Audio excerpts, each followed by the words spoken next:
Je n'ai pas complètement tous les résultats, mais pour ceux que je connais, ils sont quand même très encourageants pour la majorité, puisque nous sommes déjà très nombreux à être élus dès le premier tour.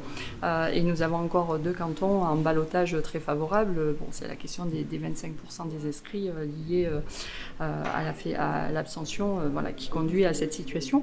Et je pense que c'est quand même une belle reconnaissance du travail collectif qui a été engagé sur ces 6 dernières années. Et puis c'est une adhésion aussi aux propositions et au projet départemental que l'on a pu présenter aux Lozériens et aux Lozériennes pendant toute cette campagne et notamment pendant le porte-à-porte et les différentes rencontres que l'on a pu avoir avec eux.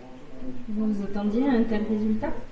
Alors, en ayant deux candidats sur un certain nombre de cantons, on pensait bien avoir la majorité de nos cantons, en tout cas de nos candidats élus dès le premier tour.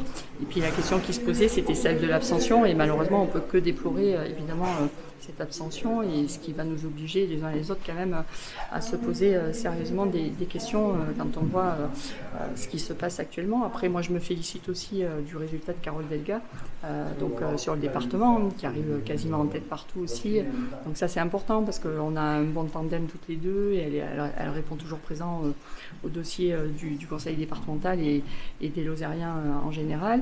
Voilà. Et puis moi, sur mon canton, alors même si j'ai pas encore tous les chiffres, mais bon, pour ce que je connais, je suis quand même très satisfaite que le candidat du Rassemblement national soit très loin des voix qu'ils font d'habitude et, voilà, et du score que l'on a pu faire avec mon binôme Alain Lafont.